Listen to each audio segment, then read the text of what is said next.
بسم اللہ الرحمن الرحیم الحمد للہ الذی خلق الانسان وعلمہ البیان وشرفہ علی سائر الحیوان بالنطق والبیان وکرمنا وفضلنا علی السابقۃ بالتصدیق والایمان وهو احسن الخالقین والصلاة والسلام والتحیۃ والاکرام علی سید الانبیاء والمرسلین خاتم النبیین ورحمۃ للعالمین المخاطب بطٰہٰ ویاسین من کان نبیا وآدم بین الماء والدین ابی القاسم محمد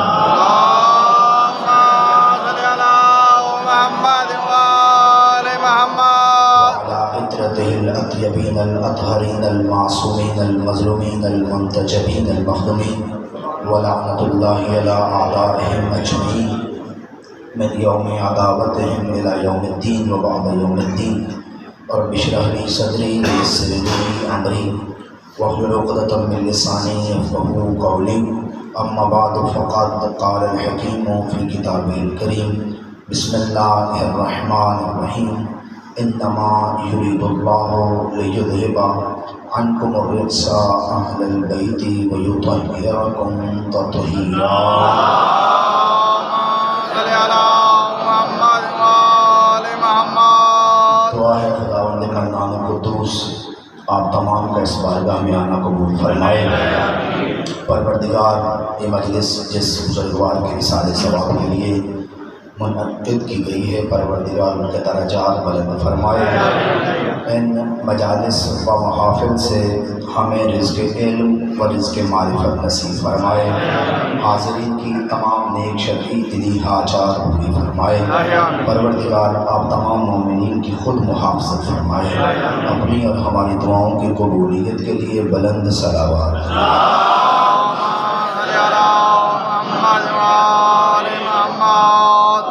حاضرین گرامی و موجودین کرام، اس میں کوئی شک نہیں کہ اللہ کی کوئی کتاب ایسی نہیں ہے جس میں اہل بیت کا ذکر موجود نہ ہو۔ سینکڑوں نہیں ہزاروں کی تعداد میں اللہ کی کتابیں آئی ہیں۔ سینکڑوں نہیں ہزاروں کی تعداد میں اللہ نے اپنے نبیوں پہ کچھ پہ بڑی کتابیں بھیجیں، کچھ پہ چھوٹی کتابیں بھیجیں، کچھ پہ چھوٹے صحیفے بھیجے، اور ان میں کچھ اور ذکر کیا یا نہ کیا، علی کی ولایت کو ضرور ذکر کیا۔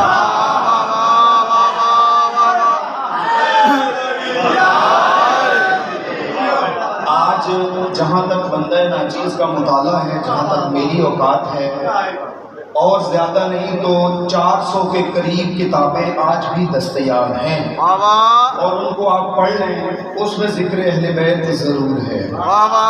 ان ساری کتابوں کی سردار 4 کتابیں ہیں، تورات، زبور، انجیل اور قرآن۔ پھر اس کو مختصر کروں تو ان ساری کتابوں کی سردار ایک کتاب ہے جسے قرآن کہتے ہیں۔ بسم اللہ بسم اللہ بسم اللہ کی بے سے لے کر والناس کی سین تک قرآن پورا بھی ذکر اہل بیت میں ہے۔ میں جو کسی خاص مقصد کی طرف اشارہ کرنا چاہ رہا ہوں، اس لیے میں چاہتا ہوں ذہن سازی ہو جائے تاکہ میں آپ کی خدمت بہتر انداز سے کر سکوں۔ ساری کتابوں میں ذکر اہل بیت، ان کتابوں کا سردار، محور، مرکز، بنیاد، اساس قرآن مجید۔ وہ قرآن بھی، اور میں نے کبھی ذکر کیا کہ اہل سنت و شیعہ علماء نے کوشش کی ہے کہ ان آیتوں کو نکالیں کہ جو اہل بیت کی شان میں ہیں اور الگ سے کتابوں میں لکھیں۔ کچھ نے کہا 300، کچھ نے کہا 500، کچھ نے کہا 1000، کچھ نے کہا 1200 کہ یہ آیتیں اہل بیت کی شان میں اتری۔ لیکن جب مولا سے پوچھا گیا تو مولا نے کہا کہ گننے کی ضرورت نہیں ہے، گننے کی ضرورت نہیں ہے۔ قرآن 2 حصوں میں تقسیم ہے۔ کچھ قرآن کا وہ حصہ ہے جو ہم پہ درود پڑھتا ہے، کچھ ہمارے دشمنوں پہ لعنت کرتا ہے۔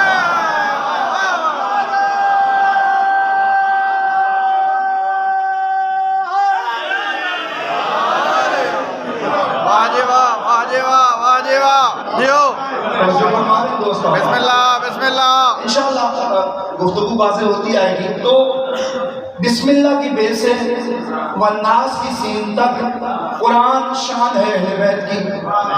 اب میرے سامنے آسمانی کتابیں بھی ہیں، میرے سامنے اللہ کی کتاب بھی ہے، قرآن مجید بھی ہے، سب میں ذکر اہل بیت ہے. آپ سب جتنے بیٹھے ہیں باشعور بیٹھے ہیں. جیسے ہی میں نے آیت تطہیر تلاوت کی، آپ کا حق بندہ پوچھے مولانا جب سارا ذکر اہل بیت ہے تو پھر اسے ہی کیوں چنا؟ بسم اللہ بسم اللہ ہوتی ہے. یہ ذکر ہوتا ہے ذہنوں کو کھولنے کے لیے، یہ ذکر ہوتا ہے فکر کا ذکر ہوتا ہے. یہاں سوال پہ پابندی نہیں ہے، یہاں پہ سوال کرنے والوں کو مجلس سے اٹھایا نہیں جاتا، یہاں سوال کرنے والے کو بلایا جاتا ہے. ہم سوالوں سے گھبراتے نہیں، وہ گھبراتے ہوں گے. جن کے پیر پوچھتے رہے ہیں وہ گھبراتے ہیں، جن کے پیر بتاتے رہے ہیں وہ نہیں گھبراتے.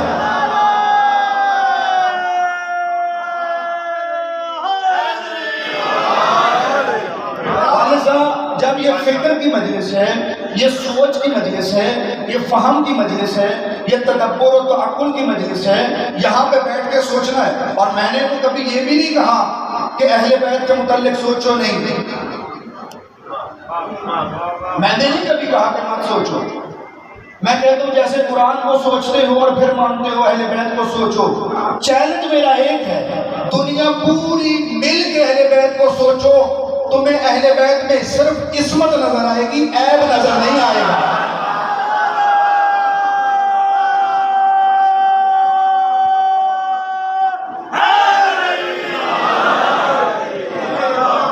تو جیسے ہی میں نے آیت تطہیر تلاوت کی، آپ لوگوں کے ذہن میں سوال تو ابھرنا چاہیے اور ابھرا ہوگا کہ بھئی جب اتنی آیتیں اہل بیت کی شان میں ہیں، اتنا کچھ اہل بیت کے لیے اللہ نے نازل کیا، تو آیت تطہیر کیوں؟ سوال بنتا بھی ہے کیونکہ عقل مند آدمی سوال کرتا ہے کہ بھئی اس کا انتخاب کیوں اور اسے چھوڑا کیوں؟ آپ کسی چیز کو چنتے ہیں تو آپ سوچتے ہیں کہ میں ان کو چھوڑ رہا ہوں، وجہ کیا ہے؟ اسے چن رہا ہوں، وجہ کیا ہے؟ اس کو نہیں خرید رہا، کوئی وجہ ہوگی. اس کو خرید رہا ہوں، کوئی وجہ ہوگی. جب عام آدمی عقل والا، شعور والا سوچتا ہے کہ میں اس کا انتخاب کر رہا ہوں کیوں کہ یہ باقیوں جیسی نہیں ہے، جب عام آدمی انتخاب کرتے ہوئے، چنتے ہوئے سوچتا ہے کہ میں اس کو کیوں چن رہا ہوں، تو وہ جس نے انسان کو عقل دی ہے، اس نے جب کسی کو چنا ہوگا. جملہ بڑا تھا، آپ نے ہضم کر لیا، اور کچا میں بھی نہیں ہوں کہ آپ کو ہضم کرنے دوں.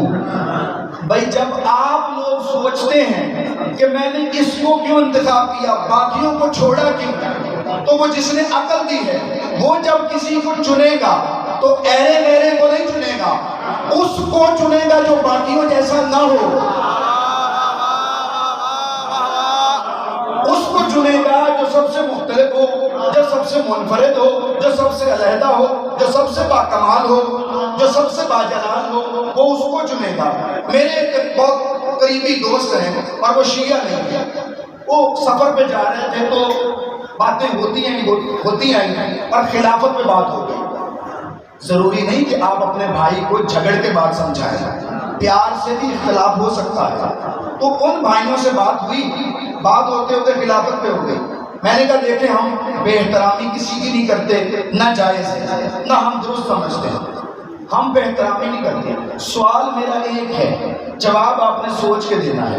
سارے غیر شیعہ مل کے سوچ کے ایک سوال کا جواب دے دیں، وہ کون سی خصوصیت تھی جو باقی بزرگوں میں تھی اور علی میں نہیں تھی؟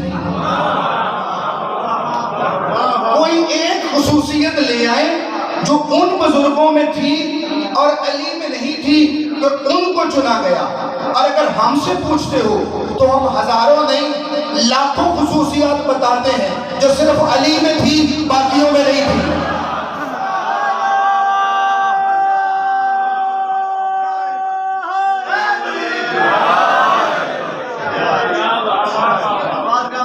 گھبرائے تو نہیں بیٹھے ماشاءاللہ ماشاءاللہ ماشاءاللہ. لاکھوں ایسی. اور اہل حدیث کے ایک عالم دین نے بڑا خوبصورت جملہ کہا. انہوں نے فرمایا کہ فرقت فیہم وجمعت فیہ حتی فوقہم سارا علیہ. انہوں نے کہا علی تیری خصوصیتیں بھی بڑی عجیب ہیں. کہا جو فضیلتیں صحابہ کو علیحدہ علیحدہ دی گئی وہ ساری آپ میں اکٹھی کر دی گئی. لیکن میں کہوں گا آپ ہم سے ایک قدم پیچھے ہیں. آپ کہتے جو خصوصیات صحابہ کو دی گئی وہ علی میں جمع ہوئی ہیں. ہم کہتے نبی نے کہا اگر آدم کا علم دیکھنا ہو تو علی کو دیکھو.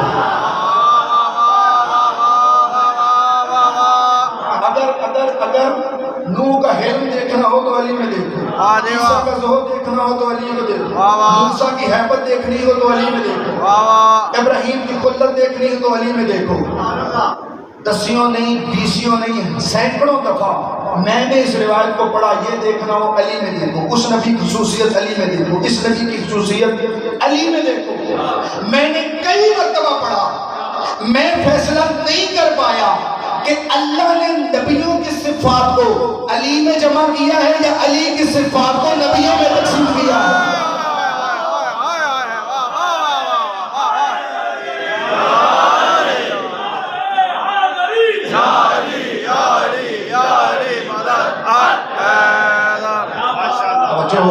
ماشاءاللہ ماشاءاللہ قبلہ ماشاءاللہ زندگی ہو. اور آپ کی خدمت کرنا چاہ رہا ہوں. بسم اللہ بسم اللہ. مجھے امید ہے کہ آپ تہ دل سے وصول فرمائیں گے کہ میں نے آیت تطہیر کو کیوں چنا.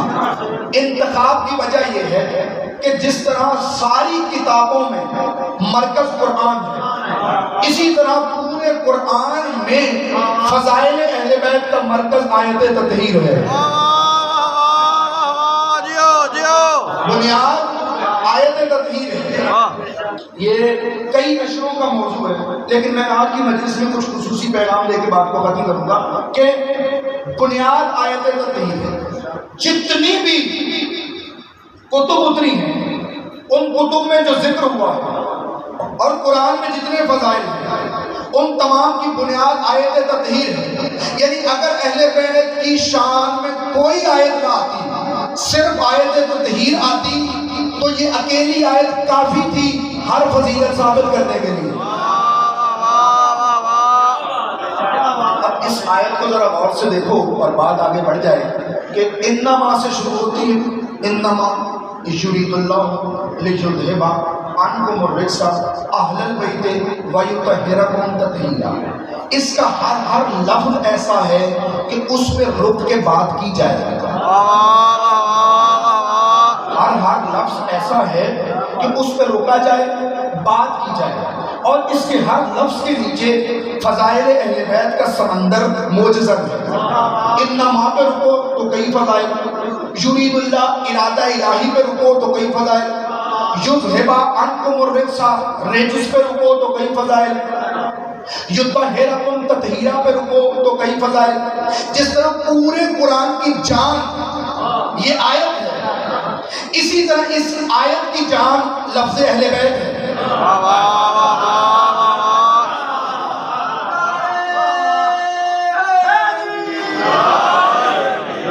بہاولپور والوں میری سنو بات بڑی تسلی سے. نہ آپ کے لیے میں نیا ہوں نہ میرے لیے آپ نئے ہیں. ماشاءاللہ. نعرے مروانا کمال کوئی نہیں ہے لیکن جو میں بات کرنا چاہ رہا ہوں وہ تسلی سے سنو. اور اگر مشکل بات پہ چپ ہو گئے تو میں یہ اہم باتیں یہی روک دوں گا. اگر سنیں گے تو میں سناؤں گا. اہل بیت پوری آیت کی جان ہے.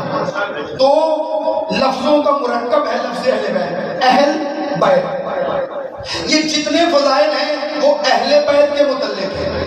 اس لیے مولویوں کا سارا علم لگ گیا ثابت کرنے کے لیے کہ اہل بیت کون ہیں. کتب کے ڈھیر لگ گئے کہ جی وہ اہل بیت ہیں وہ اہل بیت ہیں وہ اہل بیت ہیں. میں کہتا ہوں جھگڑنے کی ضرورت کوئی نہیں لڑنے کی ضرورت کوئی نہیں. دو لفظ ہیں اہل بیت. بیت کے اہل بیت بیت کے اہل. پہلے وہ گھر تلاش کرتے ہیں پھر اس گھر کے اہل تلاش کریں گے. گھر ہی نہ ملا تو گھر کے اہل کہاں سے ملیں گے؟ پہلے وہ گھر ڈھونڈ لیتے ہیں اور پھر اس گھر کے اہل ڈھونڈیں گے. توجہ رکھیے گا، اگر بیت مل گیا تو پھر ڈھونڈیں گے کہ اس بیت کے اہل کون ہیں. بہت سارے ہوتے ہیں جو بیٹھ جاتے ہیں، اہل نہیں ہوتے.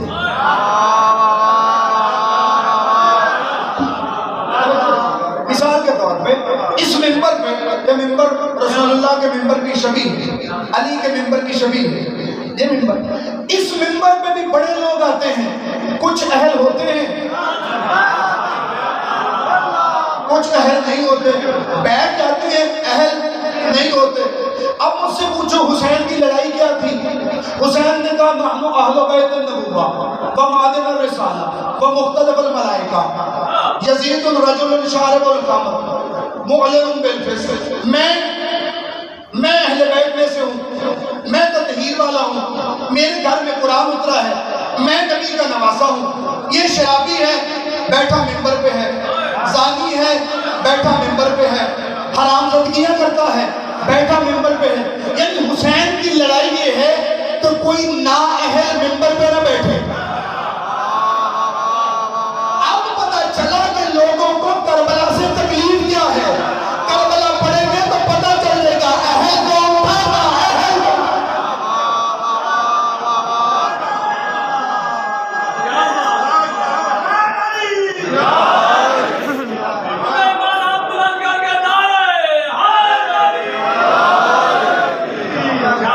گھبرائے تو نہیں بیٹھے؟ ماشاءاللہ ماشاءاللہ ماشاءاللہ. پڑھی جائے گی، پتہ چل جائے گا اہل کون ہے.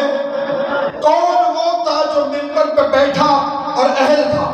واہ واہ واہ.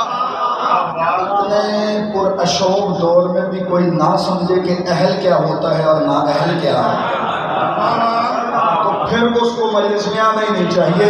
بہت سارے ایسے ہیں جو بیٹھ جاتے ہیں، اہل نہیں ہوتے.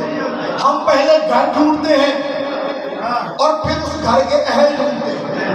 مسلمانوں نے 1 منٹ کے لیے، میں کسی حدیث کا سہارا نہیں لے رہا، کوئی حدیث نہیں پڑھنے والا 1 منٹ کے لیے. 3 تعریفیں کی ہیں، 3 مصداق بتائے ہیں مسلمانوں نے. ساری کتب کو جمع کر لیا جائے تو 3 مصداق بنتے ہیں بیت کے، کہ گھر کون سا ہے جس کی اللہ بات کر رہا ہے. وہ کون سا گھر ہے کہ اللہ کہہ رہا ہے اے گھر والوں، وہ گھر کون سا ہے. کہا پہلا گھر ہے، مراد یہ ہو سکتا ہے خانہ کعبہ، اللہ کہہ رہا ہے کعبے والوں. دوسرا ہو سکتا ہے مسجد نبوی، اللہ کہہ رہا ہے مسجد نبوی والوں. تیسرا نبی کا گھر جو اینٹوں سے بنا ہے یا پتھروں سے بنا ہے وہ ہے. یہ مسلمانوں نے 3 مصداق بتائے. یا مراد قرآن ہے، یا مراد کعبہ ہے، یا مراد مسجد نبوی ہے، یا مراد نبی کا اینٹوں والا گھر ہے. میں کہتا ہوں مجھے 2 لمحوں کے لیے تینوں تفسیریں منظور ہیں. آپ کہتے ہیں کہ کعبہ مراد ہے بیت سے، آؤ مل کر تلاش کریں کعبے والے کون ہیں.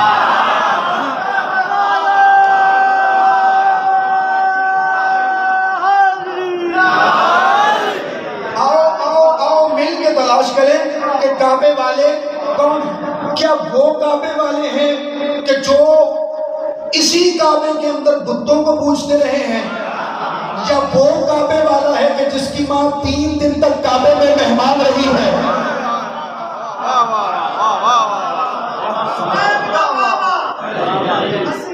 بابا علی علی، زہرا کا شوہر علی علی، زہرا کا شوہر علی علی، بیٹا گوہر علی علی، بیٹا گوہر علی علی، مست کلندر علی علی، مست کلندر علی علی، نعرہ حیدری یا علی یا علی یا علی مدد اکبر. دیکھیں وہ کعبے والے ہیں کہ جو اس کا طواف کرتے رہے اور غیر اسلامی طریقے سے کرتے رہے، یا وہ کعبے والا ہے، کعبے کا اہل ہے جو اس گھر میں آیا ہے.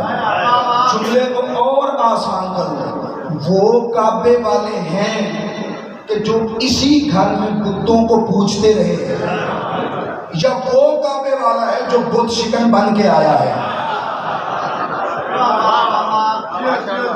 وہ کعبے، دیکھیں میری بات سنیں کہ تمام سنی تفاسیر اٹھا لیں، تمام شیعہ تفاسیر اٹھا لیں، اس میں یہ جملے آپ کو ملیں گے کہ جب فتح مکہ ہوا تو نبی اکرم آئے، مکے میں داخل ہوئے، مکہ فتح ہو گیا، نبی آئے۔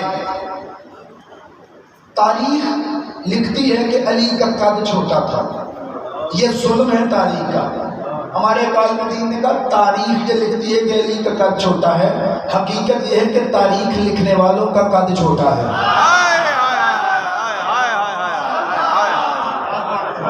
محرر کا قد چھوٹا ہے، نقطہ‌داں کا قد چھوٹا ہے، علی کا قد چھوٹا نہیں۔ ساری کائنات علی کے قدموں کی دھول ہے۔ اور میں یہاں پہ یہ واضح کر دوں کہ شورش کشمیری کا ایک بڑا پیارا جملہ ہے اور مولانا کوثر نیازی نے بھی اسی جملے کو تکرار کیا۔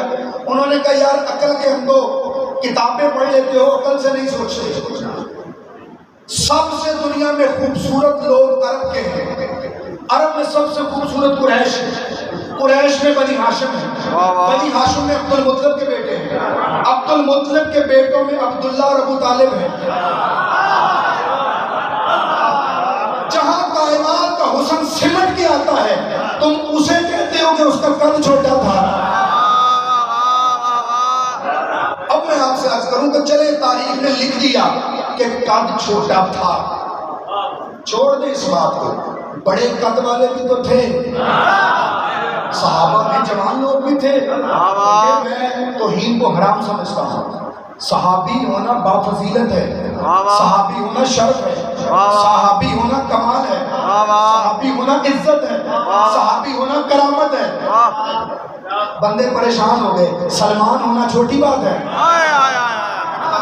ابو ذر ہونا معمولی بات ہے، عمار ہونا چھوٹی بات ہے، صحابی ہونا بڑی بات ہے۔ تو بڑے قد والے لوگ، اچھے لوگ، نیک لوگ موجود تھے، نبی نے ان کو نہیں کہا کہ بت توڑو، نبی نے علی کو کہا کہ آپ بت توڑو، اس لیے کہ جو پہلے جھکتا رہا ہو وہ بت نہیں توڑ سکتا۔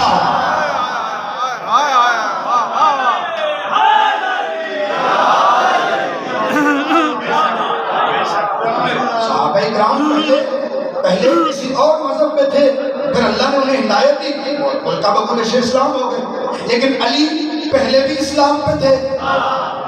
اور علی کے متعلق یہ بحث نہیں ہو سکتی کہ علی پہلا مسلمان ہے، علی پہلا نہیں، علی پہلے سے مسلمان ہے۔ ہر بچہ پہلے سے مسلمان ہے۔ عرض یہ کرنا کہ علی ہے میرے قرار میں، اور یہ روایت ہے کہ پہلے گھبرائے تو نہیں بیٹھے، پہلے نبی نے کہا کہ علی میں آپ کے کندھوں پہ سوار ہوتا ہوں، آپ بت توڑے۔ علی حیدر کرار کے کندھوں پہ نبی سوار ہوئے، خیبر کو اکھاڑنے والا علی اٹھ نہیں سکا، اللہ اکبر، خیبر شکن اٹھ نہیں سکا۔ کیوں؟ کیونکہ علی جانتے تھے مجھ پہ کون سوار ہے، علی نہیں اٹھ سکے۔ پھر نبی نے کہا کہ اے علی آپ بیٹھیے، میں سب، پھر نبی نے کہا میں بیٹھتا ہوں، آپ سوار ہو جائیں۔ اب جو نبی بیٹھے اور علی سوار ہوئے، علی کو اٹھایا، حیدر کرار بت شکنی کر رہے ہیں، اور ملا جامی نے، اہل سنت کے عالم دین نے بڑا خوبصورت جملہ لکھا۔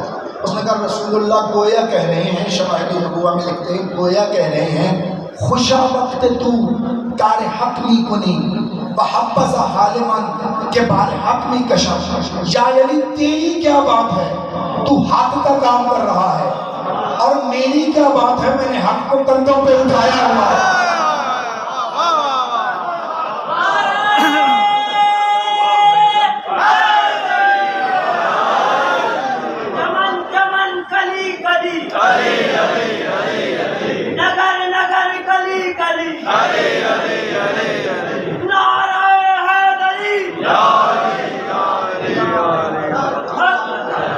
توجہ فرما رہے میرے دوست، اگر مراد کعبہ ہے تو کعبے والے اہل بیت ہیں، اگر مراد مسجد نبوی ہے کہ بیت سے مراد مسجد نبوی ہے، تو سارے سوچ کے بتاؤ، سارے صحابہ کے دروازے کھلتے تھے مسجد نبوی میں، نبی نے کہا سارے دروازے بند کر دو۔ اچھا یہ مولوی صاحبان روایت، ہم بھی روایت پڑھ دیتے ہیں مختصر، نبی نے کہا دروازے بند کر دو، انہوں نے دروازے بند کر دیے۔ واقعہ ایسے نہیں ہے، نبی مسجد میں داخل ہوئے، نبی نے کہا او مسلمانوں اپنے اپنے دروازے بند کرو، روایت کہتی کوئی نہیں اٹھا۔ نبی نے پھر کہا، عبدالحق لکھ رہے ہیں، نبی نے پھر کہا دروازے بند کرو، کوئی نہیں اٹھا۔ نبی نے پھر کہا دروازے بند کرو ورنہ اللہ کا عذاب آ جائے گا۔ روایت کہتی ہے کہ علی سب سے پہلے اٹھے، نبی کے قریب آئے، قریب آ کے کہنے لگے یا رسول اللہ میں دروازہ بند کر دوں؟ کہا علی میں نے صحابہ سے کہا ہے، تجھ سے نہیں کہا، میں نے صحابہ سے کہا ہے، تجھ سے نہیں کہا۔ تو اپنا دروازہ کھلا رکھا، باقی سارے دروازے بند رکھا۔ اب ہوا کیا، حضرت عباس بن عبد المطلب اٹھے، رسول اللہ کے قریب آئے، یا رسول اللہ، اب یہ میری لفظ ہے، یا رسول اللہ اپنے بھائی کا دروازہ کھلا رکھا، ہمارے دروازے، ہم بھی بنی ہاشم ہیں، ہمارے دروازے بند کر دیے، صحابہ کے دروازے بند کر دیے، اپنے داماد کا دروازہ کھلا رکھا۔ نبی نے جملہ کہا، نبی نے کہا اللہ کی قسم میں نے کسی کا دروازہ بند نہیں کروایا، میں نے کسی کا دروازہ کھلا نہیں رکھا، اس نے دروازے بند کرائے ہیں،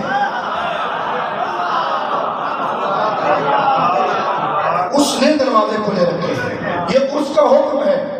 میں اب پوچھتا ہوں، میں نے علماء سے بھی پوچھا، آپ سے بھی پوچھتا ہوں، باقیوں کا دروازہ بند کیوں کیا، علی کا دروازہ کھلا کیوں رکھا؟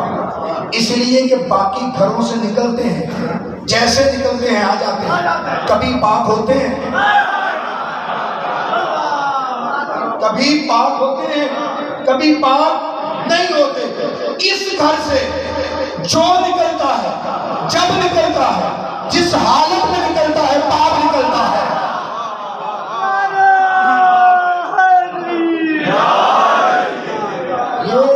یطہرکم تطہیرا ہے، ان کے تو قریب آنے والے یطہرکم تطہیرا ہو جاتے ہیں، پاک و پاکیزہ ہو جاتے ہیں، معطر اور منور ہو جاتے ہیں۔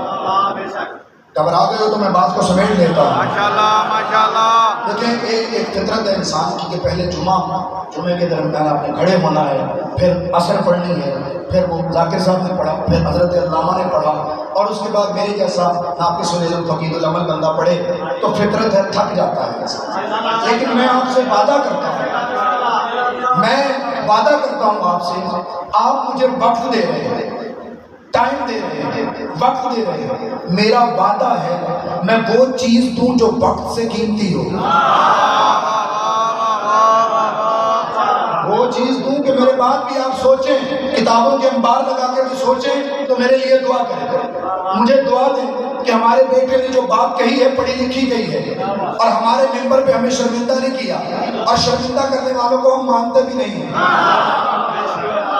عزت والوں کو مانا ہے، عزت کی بات ہے، اور عزت و کرامت سے کر رہے ہیں، شرافت کی بات ہے، شرافت سے کر رہے ہیں۔ کیا کہا کہ اس گھر سے جو آتا ہے، جب آتا ہے، جس حالت میں آتا ہے، پاک آتا ہے، نجس وہ ہے جو ان سے دور ہے، پاک وہ ہے جو ان کے قریب ہے، خبیث وہ ہے جو ان سے دور ہے، طیب وہ ہے جو ان کے قدموں میں ہے، کرامت وہ ہے جو ان کے قدموں میں ہے، شرافت وہ ہے جو ان کے قدموں میں ہے۔ میرے نبی نے کہا تھا صحابہ سے کہ اپنی اولاد کا امتحان لو، اب علی تھوڑا جا میں پڑھا ہے، نبی کو کہا تھا کہ اپنی اولاد کا علی کے ذریعے امتحان لو، اگر مان جائے تو بچہ تمہارا ہے،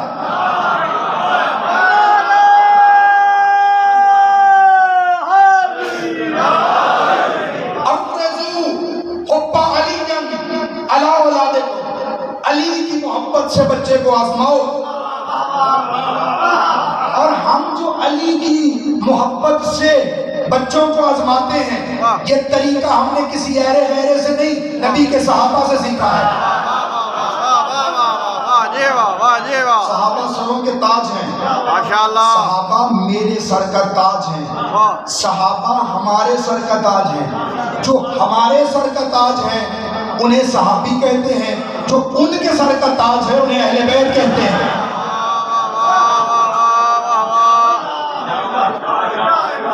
یہ جب حدیث کہی ہے، حدیث کہی خیبر میں، خیبر کے میدان میں جب خیبر فتح ہو گیا تو نبی نے کہا کہ اپنے بچوں کا امتحان لو علی کی محبت کے ذریعے، بچہ مان جائے تو تمہارا ہے۔ اب صحابہ کیا کرتے تھے، بچے چھوٹے چھوٹے اپنے کندھوں پہ بٹھا لیتے تھے، بٹھانے کے بعد میرے علی کے آنے کا انتظار کرتے تھے۔ گلی سے علی گزرتے، محلے سے علی گزرتے، شاہراہ سے علی گزرتے، صحابہ بچے سے پوچھتے یہ جو مرد میدان آ رہا ہے اس سے محبت کرتے ہو؟ اگر بچہ کہتا کرتے ہیں تو بچے کو چومتے تھے، اگر بچہ نہ کرتا بچے کو کچھ نہیں کہتے، جا کے ماں کی طلاق کے سینے پڑھ دیتے تھے، جا کے ماں کو چھوڑ دیتے تھے۔ کہ جب نبی نے کہا ہے کہ جو علی کو نہ مانے وہ تمہارا نہیں، جب نہیں تو پھر نہیں۔ اب ہم سے پوچھتے ہو کہ تمہارا مرکز علی کیوں ہے، تمہارا محور علی کیوں ہے، تمہاری بنیاد علی کیوں ہے، تم علی کے گرد کیوں گھومتے ہو، تم علی کے علاوہ سوچتے کیوں نہیں، تم اپنا تعلق علی کی وجہ سے کیوں رکھتے ہو؟ میرے نبی نے کہا ہے جو علی کا ہے وہ تمہارا ہے، جو علی کا نہیں وہ تمہارا نہیں۔ جب بندہ اپنی اولاد کو علی کی وجہ سے چھوڑ سکتا ہے، صحابی ہو کے نبی کا اپنی اولاد علی کی وجہ سے چھوڑ سکتا ہے، میرے جیسے مولوی کی حیثیت ہی کیا ہے؟ مرکز علی ہے، بیعت علی ہے۔ اب بات کو آگے بڑھاؤں پر مکمل کروں۔ تیسرا مصداق بتایا کہ نبی کا اینٹوں والا گھر ہے۔ قاعدہ ہے تفسیر کا کہ جب کسی آیت یا حدیث کی تفسیر نبی خود بیان کر دیں، تفسیر دے دیں، تو کسی مولوی ملا کی مفسر کی محدث کی ضرورت نہیں پڑتی۔ تم کہتے ہو نبی کا اینٹوں والا گھر ہے کہ جو اس میں ہے وہ اہل بیت ہے، نبی سے نہ پوچھ لیں کہ اہل بیت کون ہے، خود نبی سے نہ پوچھ لیں کہ اہل بیت کون ہے۔ میرا علم کیا اور میری اوقات کیا، دنیا کے مولوی صاحبان کیا اور ان کے علم کی حیثیت کیا؟ ہم پہ قرآن تو نہیں نازل ہوا، نازل ہوا ہے محمد پہ۔ ہمیں کیا پتا کہ قرآن میں اللہ نے کیا نازل کیا ہے؟ اللہ قرآن میں کہتا ہے لِتُبَيِّنَ لِلنَّاسِ مَا نُزِّلَ إِلَيْهِمْ، تو بیان کر کہ میں نے بھیجا کیا ہے۔ اس کا مطلب ہے محمد جانتے ہیں کیا نازل ہوا ہے، محمد جانتے ہیں، مولوی جانتے ہیں یا نہیں یہ الگ بات ہے، نبی جانتے ہیں۔ آؤ نبی سے پوچھتے ہیں۔ نبی گھر میں داخل ہوئے، حضرت ام سلمہ کا گھر ہے، نبی داخل ہوئے، کہا اے زہرا، اے میری زوجہ مجھے چادر دے دو۔ نبی نے چادر دی، اتنے میں زہرا آئی۔ میں جو معروف حدیث کی صاحب کو نہیں پڑھ رہا، جو شیعہ سنی کے درمیان متفق ہے وہ پڑھ رہا ہوں کہ ام سلمہ کے گھر آئے، آ کے چادر لی، چادر اوڑھ کے نبی لیٹ گئے۔ اتنے میں سیدہ آئی، نبی نے ان کو اپنی چادر میں لیا۔ علی آئے، چادر میں لے گئے۔ حسنین آئے، چادر میں لے گئے۔ چادر میں لے کے چادر کو بند کیا، ایک اینٹوں کا گھر بنا، ایک چادر زہرا کا گھر بنا۔ عربی میں دونوں کو بیعت کہتے ہیں، جتنے شواہد کہو میں دینے کو تیار ہوں۔ اس کو بھی بیعت کہتے ہیں اور جو زہرا کی چادر کا بنا اسے بھی بیعت کہتے ہیں۔ یہ 5 ہیں نیچے، نبی ان کے فضائل پڑھ رہے ہیں، اللہ بھیج رہا ہے، نبی پڑھ رہے ہیں۔ حضرت ام سلمہ کہتی ہیں، جتنی اہل سنت کتابیں اٹھا لو روایت موجود ہے، حضرت ام سلمہ فرماتی ہیں کہ میں قریب گئی، میں نے اس چادر کا پلو اٹھایا، اٹھا کے کہا کیا میں بھی ان میں داخل ہو سکتی ہوں؟ نبی نے کہا انکے انت علی الخیر، تو میری اچھی بیوی ہے لیکن تیرا تعلق ازواج نبی کے ساتھ ہے، اہل بیت نبی کے ساتھ نہیں ہے۔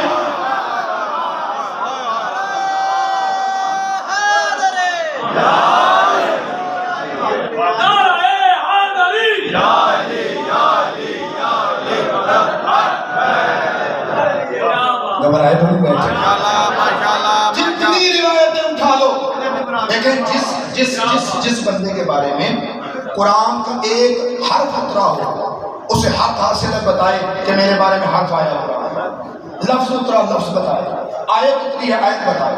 نبی کی بیویوں نے گواہی دی ہے کہ ہمارے بارے میں قرآن کی کوئی آیت نہیں اتری، اور پورے دفتر حدیث میں شیعہ سنی اہل حدیث جتنی کتابیں اٹھا لو کہیں نہیں ملے گا کہ نبی نے کہا ہو میری اہل بیت سے مراد میری بیویاں ہیں۔ کسی روایت میں جھوٹی روایت لے آؤ، موضوع من گھڑت لے آؤ، نہیں ملے گا کہ میری اہل بیت سے مراد میری بیویاں ہیں۔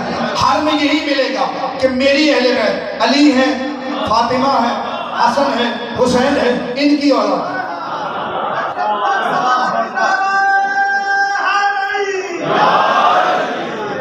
یہ یطہرکم تطہیرا، یہ گھر والے ہیں، یہ اینٹوں کے گھر والے نہیں ہیں، یہ چادر زہرا والے ہیں۔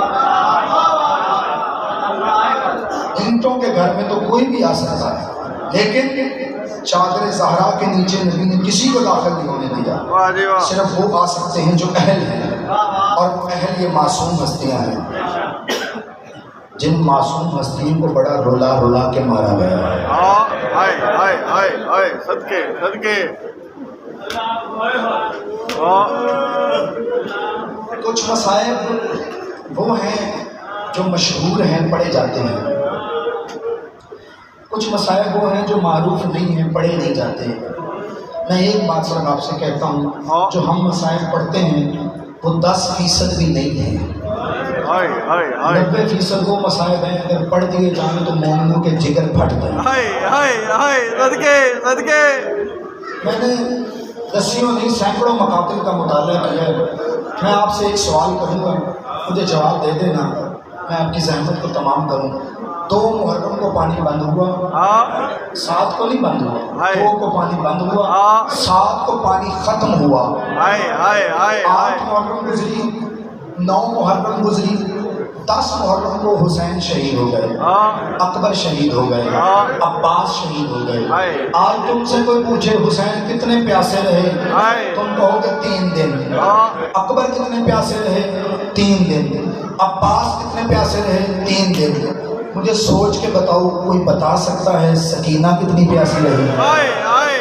صدقے صدقے۔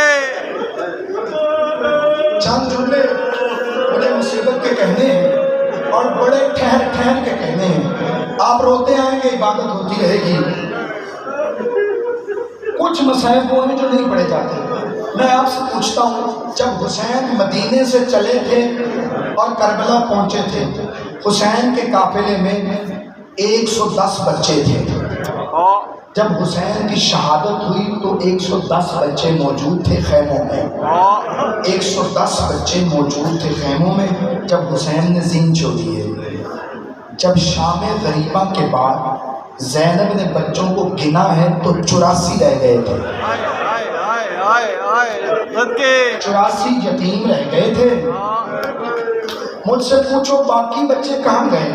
علماء کی کتابیں حاضر ہیں، فرماتے ہیں کچھ بچے شام غریبہ کے اندر گھوڑوں کی ٹاپوں میں پامال ہو گئے،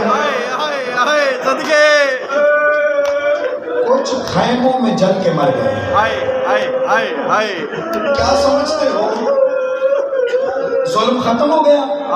84 بچوں کا قافلہ لے کے علی کی بیٹی چلی ہے کوفے کی طرف، 84 چلے کربلا سے، کوفے میں داخل ہوئے 64 رہ گئے تھے۔